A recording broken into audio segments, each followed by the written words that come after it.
নমস্কাৰ সকলোকে ৰঙালী বিহুৰ শুভেচ্ছা জনালোঁ। আজি গৰু বিহু বুলি আমি সকলোৱে লগ লাগি নদীত অলপ ধেমালি কৰিলোঁ। তাৰে কিছু দৃশ্যাংশ আপোনালোকক দেখুৱাবলৈ চেষ্টা কৰিছোঁ। কিবা ভুল ভ্ৰান্তি হ'লে ক্ষমা কৰি দিব।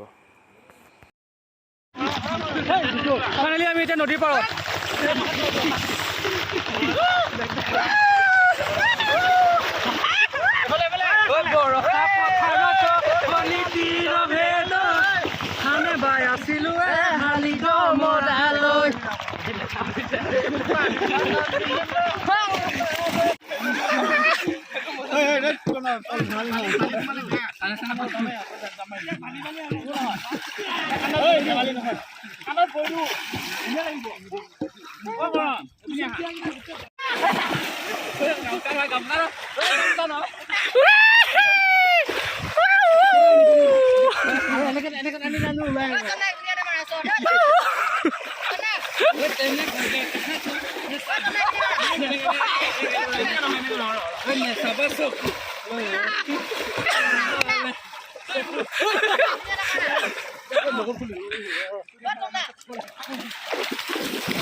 ধৰ